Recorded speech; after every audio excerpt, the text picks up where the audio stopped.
do business and do other things. So you came for our program today, and we have two great speakers to tell us a lot about Unity history and then about the Unity Tartan. Bill Bradford is here. Bill grew up at Unity. In fact, we were classmates at Fort Mill High School and graduated in 1961 together. He maybe didn't want me to give that year, but I'm kind of proud of it. And those of you who are here now know our big 3 high schools, and then our class broke the record for the most in the graduating class, which was 100 people. So, so we've grown quite a bit, as you can tell, since then. But Bill did grow up attending Unity here, and he was the son of Bill and Helen Bradford. You may have heard the name Bill Bradford before, and it's hard for me, and I don't know if I said Bill or if I said Billy, because of course we knew him as Billy growing up. But Bill has written histories of Unity Church and was the author of those, as well as history of the town of Fort Mill. So Bill is been on the history committee and has taken up some of that to bring the history up to date. So we're happy to have Bill with us to tell us more about Unity and its history, and I know that we'll learn a lot from him. Our other speaker is Patrick White. Of course, he grew up here at Unity, and Murray and I were very proud to call him our son. He was also on the history team, and he's an elder here. And he's been hard at work on Unity's Tartan that we hope is going to arrive in time for the anniversary celebration. And he will let us know how it relates to Unity's history as well.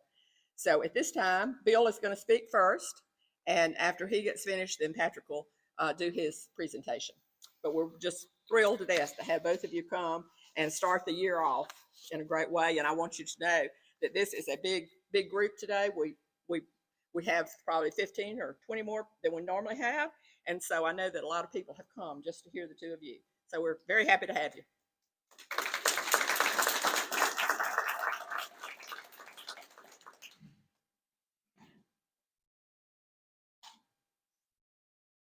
Thanks, Joyce, and it's okay that you gave that year that we graduated. When Joyce called, I told her that I was going to have to start out with a disclaimer because I am not a historian. That was my dad's territory that you explained, and so I realized that I need to tread lightly and go at it based on what he wrote.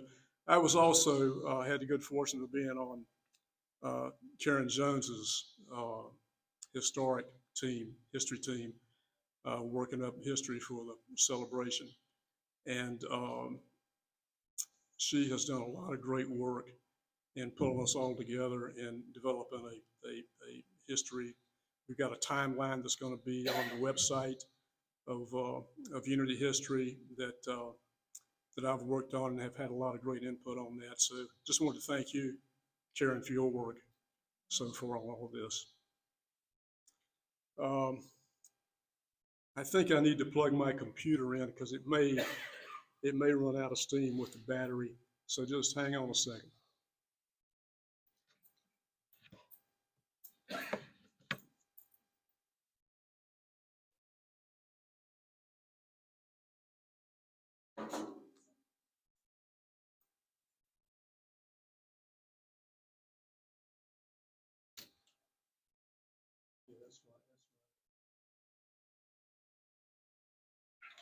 Oh, okay.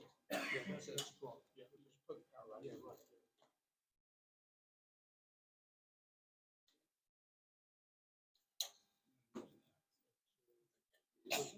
Is this your power? That's it.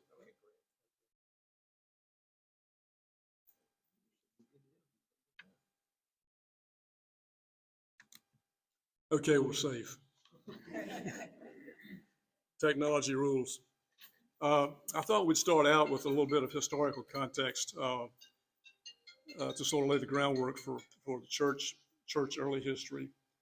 As we see on the screen, can you all see over there?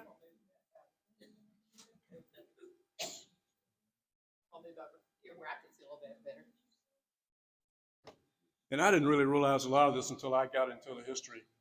But in 1776, the Declaration of Independence was signed. In 1787, the Constitution was signed. And 1 year later, in 1788, Unity Church was founded.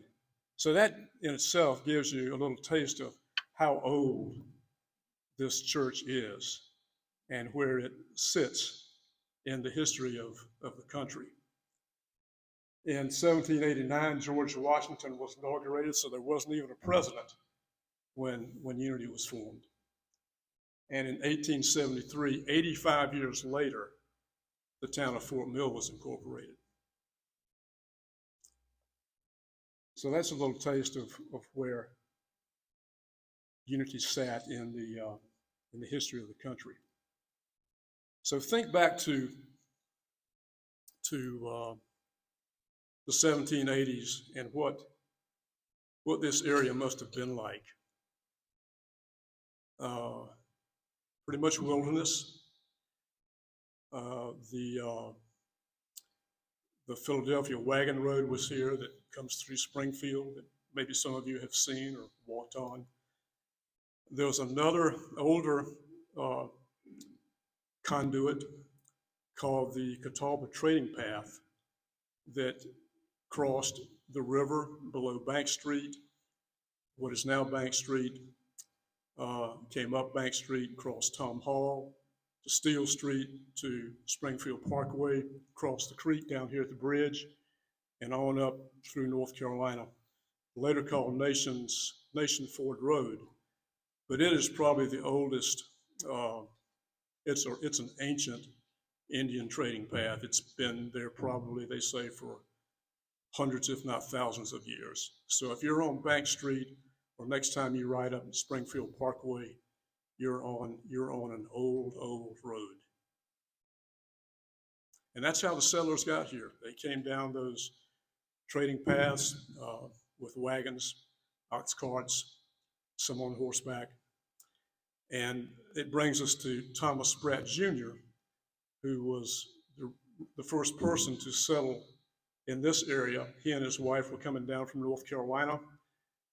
They came probably down one of the wagon roads to this area, befriended the Catawbas. The Catawbas valued their friendship so much with Thomas Spratt that they offered him a huge tract of land if he would stay. And I think that tract, as I read, was 5 miles square. And so that is the land that we're on now and that Fort Mill was founded on.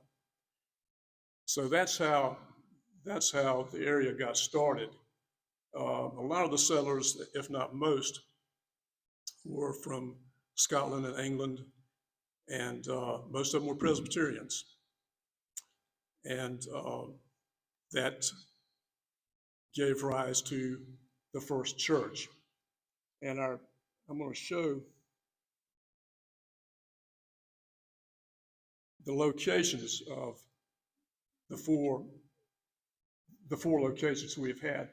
The first one was on the Catawba Trading Path, which is there. The second one was in the middle of the woods in front of the old cemetery down Unity. The third one was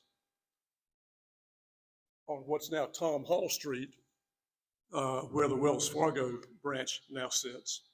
And the fourth one is where we're sitting right now. So that's a little bit of where we've been, an overview. The first site was on a knoll as you go out Springfield Parkway and cross the bridge. There's a hill, and that's where the first church was built. It was a log structure in the shape of an L, it is said. And the reason that site was chosen was because it was across the trading path from Steel Creek and there was a grist mill called Webb's Mill on Steel Creek, and Patty Barron's late husband, Billy, built a replica of that you can go down there and see today. You don't have to go today, but if you want to, you can. So that's how that location came into being. Sadly, that location only lasted 16 years. It burned, and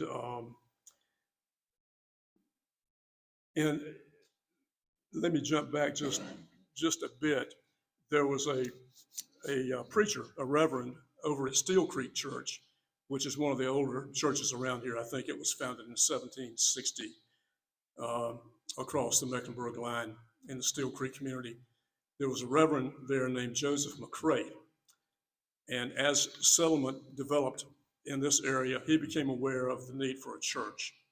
So he came over and visited with the settlers here, and they got together and decided that they wanted to build a church, that it would be Presbyterian, and that was the first church.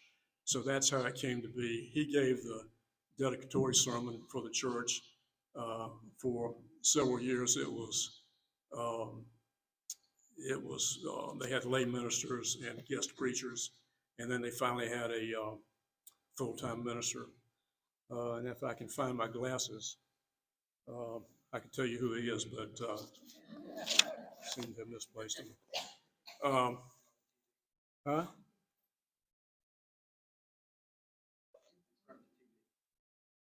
We're here?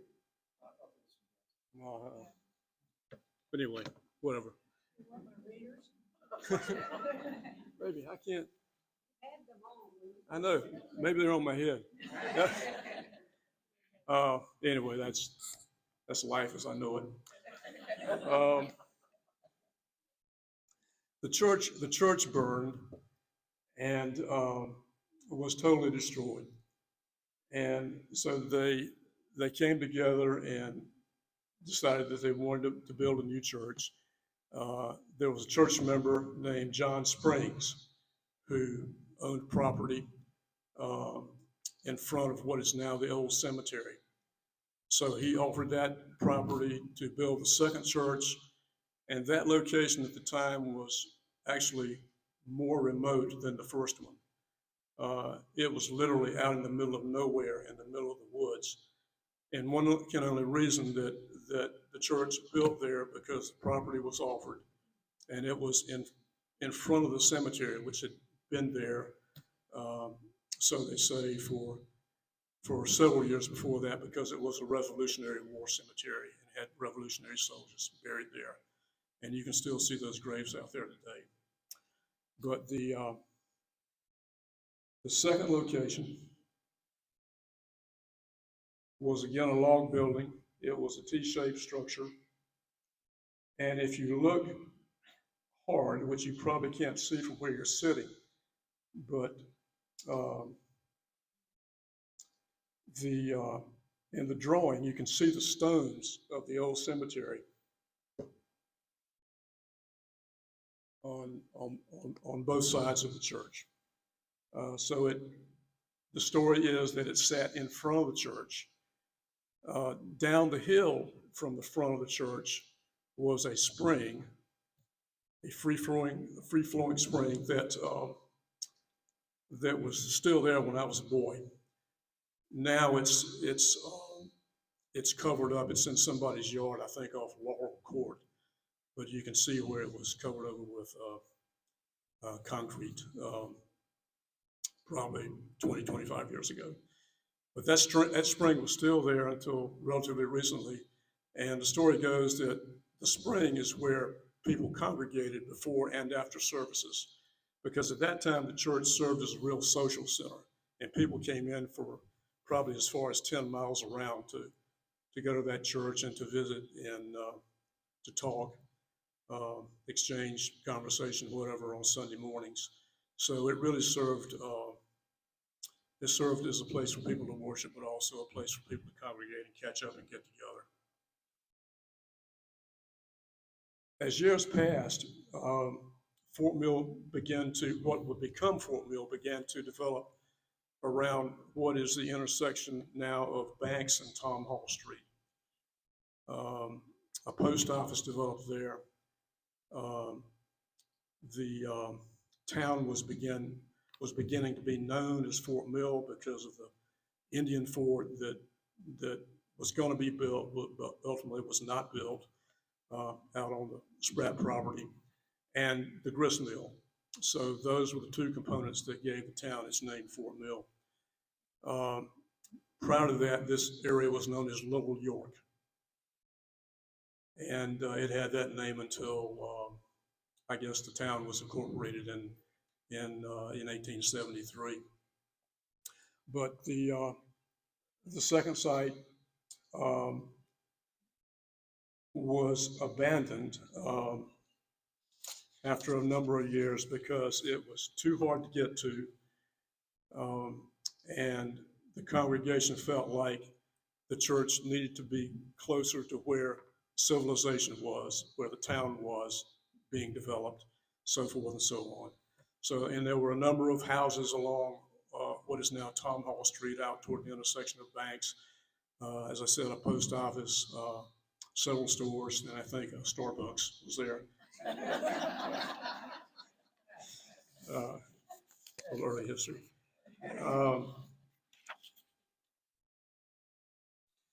As to the old cemetery, when they moved, the church essentially was abandoned and it just fell in and went to decay. And the old cemetery was left behind too and fell into a period of decline for years and years.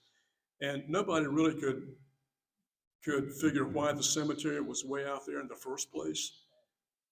And the only explanation I could think of, and nobody really knows, but why it would be in such a remote location, I guess because anywhere you wanted to put a cemetery in those days would be remote. And so and it was remote until probably the 1940s, 45, 50. Now, when I was a kid, the town essentially stopped at the intersection of Hill Street and Unity Street. After Gregg Street, it was a dirt road all the way down to the old cemetery, and it was deep woods. That was before all those streets got put in down there in the 50s. So all that has developed in fairly recent time. In the move, the congregation decided to change its name. I don't know whether most of you were aware of that or not. The congregation wanted to be more closely associated with the town and seeing the development that was taking place at the intersection and down Tom Hall Street, which was then called Camden Road. They felt like that the name Unity was essentially not relevant. So they changed the name of the church to Fort Mill Presbyterian Church. And it would be Fort Mill Presbyterian Church for 87 years. It's a pretty long time. And just to backtrack a little, the reason we were called Unity in the first place was because of the descendants from Scotland and England who had moved into this area. There had been controversy back in the old country about what house you were descended from, like the House of York or the House of Lancaster. And dating back to the 1500s, there was conflict back and forth. I guess it was the politics of the day about which sounds familiar, doesn't it? About which house you were affiliated with. So when they formed the church, the first church, they said we're not gonna have any more of this. We're all gonna come together as one under the banner of Christ and worship as one. Thus, the name Unity was chosen. So that's how the church got its name originally. So the second church was abandoned and left to ruin. The third church, as you see here, was built in 1838 and would be there for 42 years. It was built on the site of what is now the Wells Fargo branch. And also prior to that, the site of Patty's late husband's parents' home, the Baron, I guess Harris before that, right, Patty, house was there. And eventually a cemetery was created behind the church. If you walk behind Wells Fargo now, out to the lower part of the cemetery directly behind the bank, you will see the old graves. And both cemeteries were used for a while, but eventually the new cemetery, which became known as Unity Cemetery, was behind the church and still is. It's the cemetery we have today. In the 1920s, the cemetery was transferred from the church to the town. And since that time, it's been Fort Mill's municipal cemetery.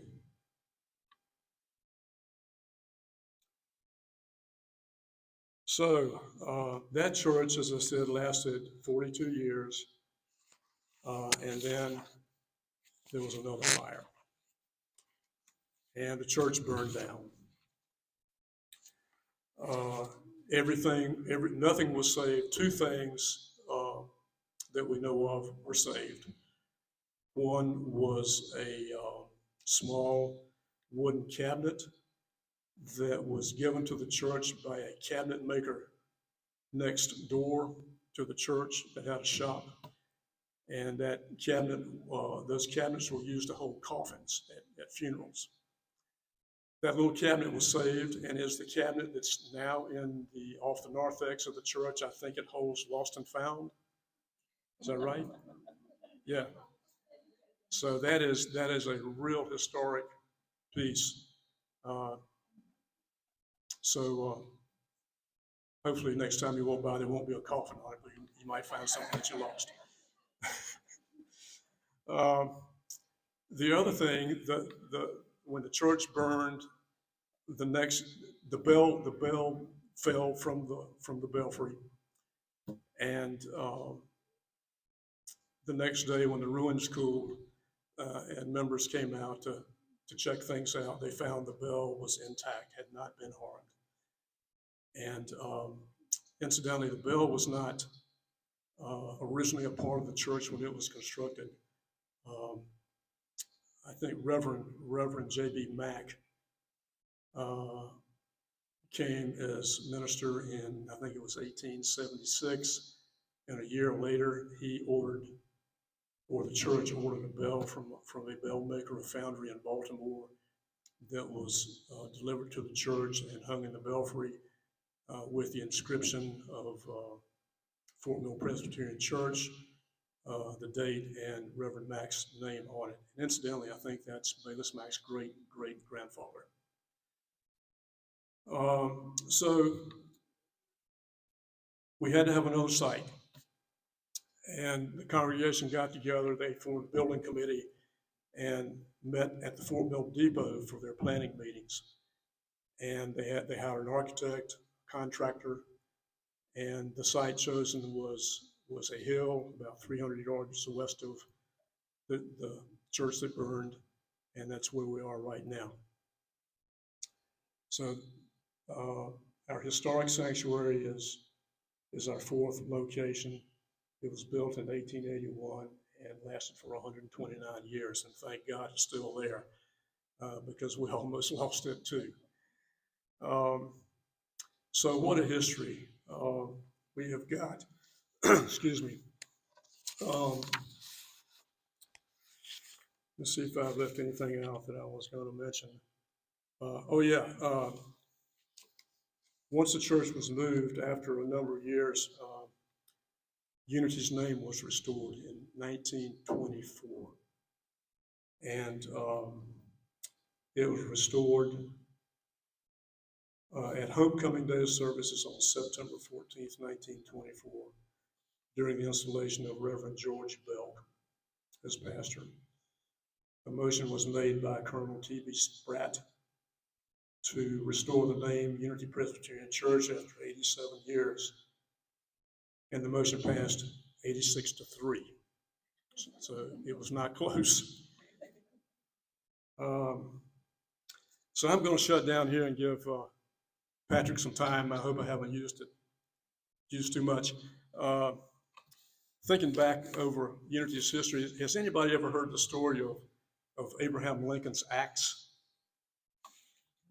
Abe Lincoln's axe over the years has had 12 handles replaced and 6 axe heads replaced, but it's still Abraham Lincoln's axe. We've had 235 years of history, 3 disastrous fires, 5 sanctuary locations, 4 church locations, 40 plus ministers, counting interims. All that has gone on, and yet we're still God's Unity Presbyterian Church. Thanks be to God, and thank you all.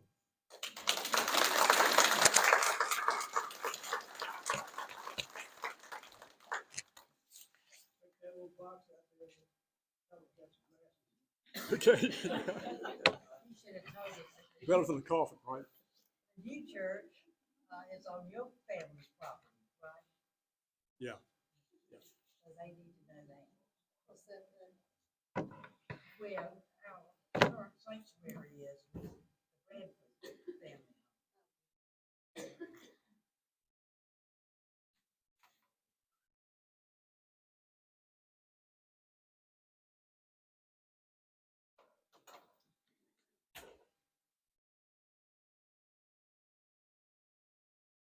Just as Bill is kind of presenting on behalf of some of his father's previous work, I guess I'm somewhat doing the same thing. When Karen reached out, I guess late last year, it's been almost a year, and said that we had a heritage committee and we were looking to do some things leading up to the 235th anniversary. And would I be glad to be a part? I thought for a second, what would Murray tell me to do? And that was an emphatic yes. So, so I went to the first meeting, and there were different things that we talked about. One was obviously making sure that we had a good history that was written to a certain point, but bringing that up to date and making sure that that was captured for the 235th anniversary. And then the other thing that really piqued my interest was, did Unity need a Tartan? And the reason that was important, my dad had, I guess it was back when he was doing some research and had somebody helping him do research for admission into Sons of the American Revolution.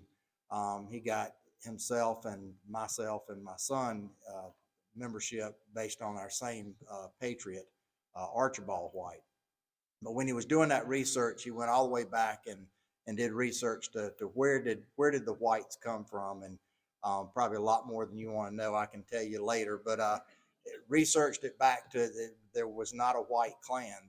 There was the Lamonts, and the Lamonts were wiped out at the massacre of Dunoon by the Campbell clan, and the Campbells wiped all of the Lamonts out, so it was not good to be a Lamont in Scotland at that time. So the Lamonts became whites and blacks, browns. There's, I think, about 80 different surnames that the Lamonts came. And true story, my son used that up. He was actually at a restaurant bar one time, and introduced himself to a girl, and she had red hair and her last name was Campbell. And he said, "I've got a story to tell you." So it didn't really go very far.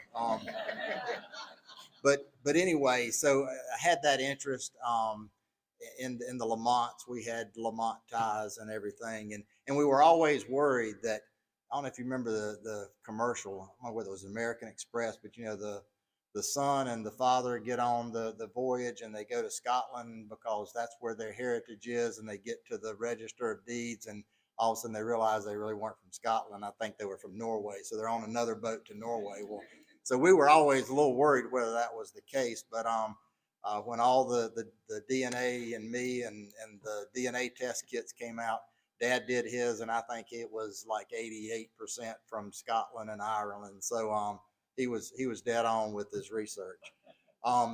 So we started looking at what does it mean to do a tartan for Unity, and I thought I knew what a tartan was. I think that the patterns that you see here are traditional Scottish tartans. The guys wearing a full Prince Charlie tartan outfit. But upon doing a little bit more research, a tartan is really not Scottish. It's basically there's several different words. I think there's a French word that means a cross or crossing, and it's the crossing pattern. I think there's an old Celtic word that is Lindsay. I have that in my phone. Linsey woolsey is another variation from different words, but it's basically any type of fabric that is woven with different dyed yarns that creates a square type pattern. Tartans or plaids, as they're called, have been around since 21 BC. I think the first example was in China. There are Roman historical accounts of when they were in the England, Scotland area. I think the quote was people wearing striped and variegated clothing. So they were certainly there at that time. The earliest piece of tartan fabric is from 3rd century AD, and it's called the Falkirk, and it's actually from Scotland.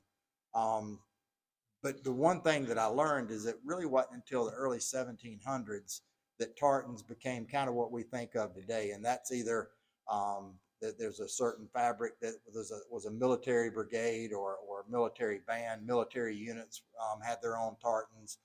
There were kind of regions that had different tartans, and to some extent clans. But up in late 1600s, early 1700s, there wasn't this clan mentality of having your own tartan design. But if you think back, and it's interesting that the time period of our church in 1788 and what was going on, in the late 1600s up until the middle 1700s, there was a lot of pressure, a lot of fighting going on in Scotland, and mostly religious. You had the different Jacobite uprisings that were happening in the late 1600s, early 1700, and the last one in 1745, where basically folks from Scotland were trying to restore a Catholic king, a Stuart king. You had others that were, the Anglican Church, and then you had a lot of folks that had started Presbyterianism as well as Episcopalians. And in most of those people, instead of trying to fight for their particular brand, they were getting out and leaving and coming to America, where they had religious freedom. But the interesting thing was that the last Jacobite uprising was put down at Culloden in 1745, and it was, I think the numbers on that is something like 2,000 Scottish warriors lost their lives, and I think the English only lost about 200. So it was a complete massacre. And as part of that, to kind of put it down, the Parliament passed the Dress Act of 1746. And it was basically said that you cannot wear anything of Highland wear, no tartans, nothing that would basically people could display their heritage from where they were from. And as you know, anytime you prohibit something, that's when people really want to do it. Whether it's alcohol with prohibition or the wearing of tartan or traditional garb. And so that's kind of when there really started to be a rise. There were people that were, claiming it as their families, and that's kind of what really started most of the tartans that we see today. And it started to be designated. The other thing that I thought was interesting is when we went through the process of our tartan, one of the things at the design firm, we chose a company called Strathmore Woolen in Forfar, Scotland, and their package was they would help you design it. You kind of gave them some background. They would offer colors and kind of some of the meaning behind it. But the other big selling point was it would be registered with the Scottish Register of Tartans, which I was thinking was, as old as Unity was. But the Scottish Tartans Authority was created in 1995, and the Scottish Register of Tartans was in 2009. So relatively, up until that, I guess it was the wild, wild west of registering your tartans. The other thing to kind of put in, and Bill covered this a little bit, but the reason that it's kind of important and why we're incorporating it was most of those immigrants came into the Philadelphia area. And as they started to move out of that area and move into the wilderness, this is an example or a map of the old Great Wagon Road that came down through. And as you see, it runs right through Charlotte and Rock Hill, goes down through Camden.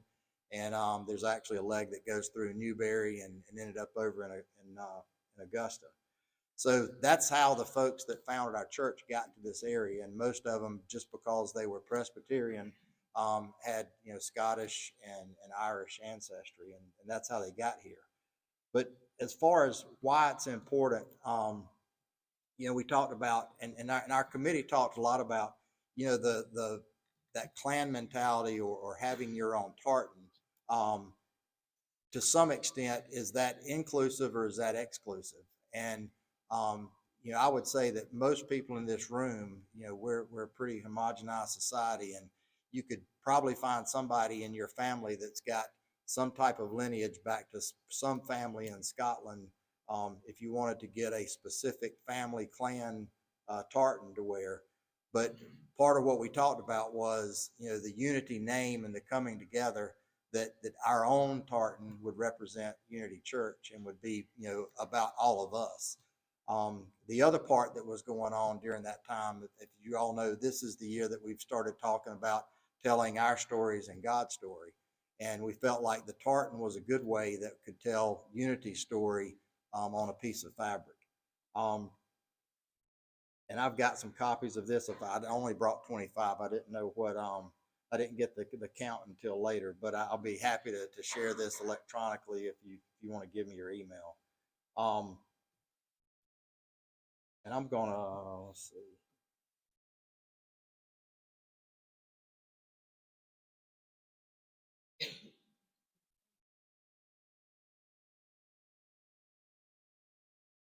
So that is the Unity tartan.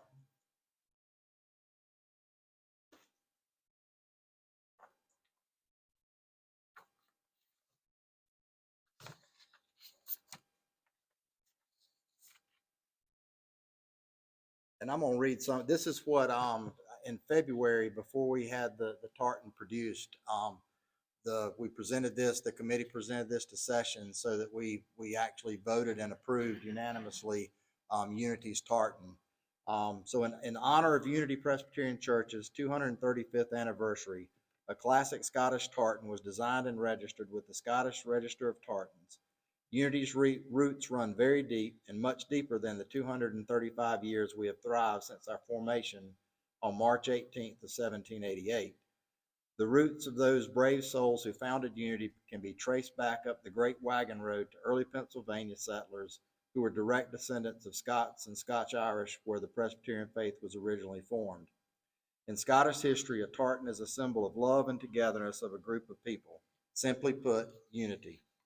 Unity's tartan is comprised of our previously approved branded colors of blues, grays, and maroons. That was the other thing we learned. Unity's had a style guide with approved colors. 93, I think was the date on that. Because we're trying to figure out what colors do we use. So we had those, and then gold was added to give a celestial quality to the palette.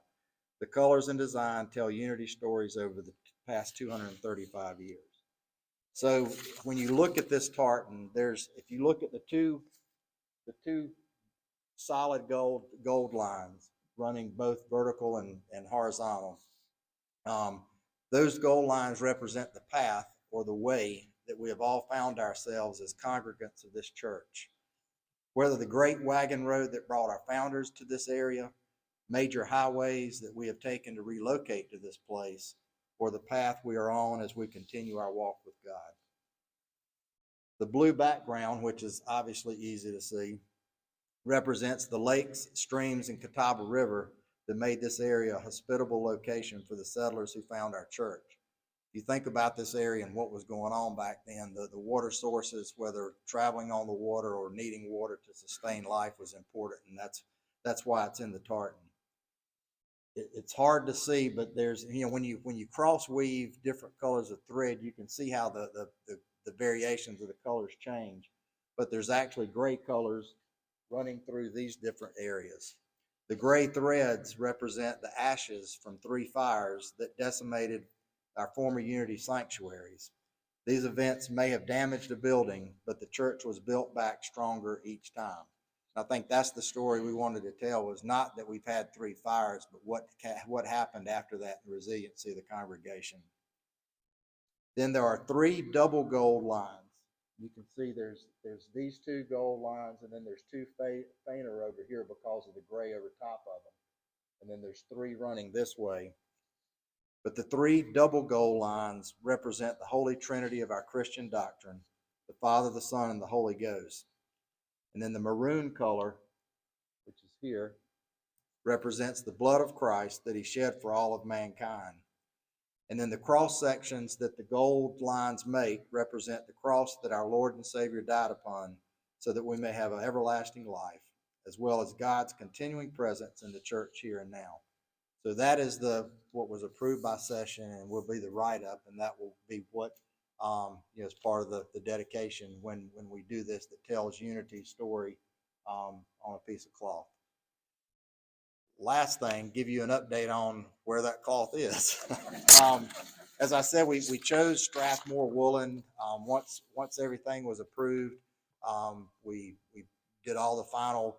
And again, this is a JPEG off of a computer, and I know it'll look a little bit different than this. I think it'll be probably a little bit lighter. But until you get the actual fabric, you don't know. I mean, it's all about the dyeing of the wool. The other thing that I thought was interesting, I've got 2 Lamont ties, and then I've also got my dad's tie. And my tie and dad's tie were made by, I'm sure they were bought at the exact same time, had the same exact sticker or label in the back. If you put those 3 out, they're all different. There's different shade variations. So I think, you get the colors and you try to get it as close as you can, but and ours will all be the same because it's produced at the same time. But if we ever went back 50 years from now, if they make another roll of our tartan, it might be a little bit different. But I don't know that I'll be around to see that one. But we had them move forward with the dyeing of the wool is the first thing. Then it had to be warped and woven. We knew that the timeline was going to be very tight. I don't think we appreciated how tight it was going to be. But with wool fabrics, because it's a natural animal hair, it's a little bit different than cotton and polyester. So there's different wet finishes and cleaning that have to go through. I mean, if you know what wool smells like when it gets rained on, well, I imagine it would be a lot worse if they didn't finish it first. But so we've been in contact with them, going back and forth. And in fact, Matt and I were laughing before. We got an email from Christine at Strathmore this morning. So I think our fabric is finally going to be delivered back to the cut and sew location early next week, so that they can start cutting and sewing ties and hopefully getting us a. We're doing, if y'all remember in Realm, we were doing the 2 ties will be wool ties manufactured in Scotland, and then the scarves, bandanas, the bags, and the coasters are being produced by Springs Creative over in Rock Hill, and those will be screen printed, but they've got to have a swatch so they can color match. So it's all a process to get everything made. So we're going to be danger close on the 22nd of having everything in. Can't guarantee that everything will be here. Can't guarantee that anything will be here, but hopefully it arrives a day before instead of a day after. But if you didn't purchase anything on Realm, with the minimum order quantities, we'll still have plenty of those items left for sale day of or day after or whenever, if you would like something. So I think that's about it, unless there's any questions. All right, easy.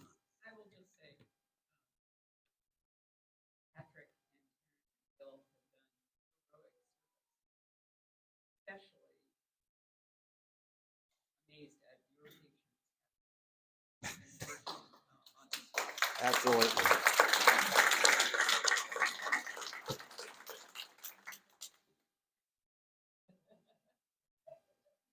Well, that's all I've got. Any questions? You must have covered it well. All right.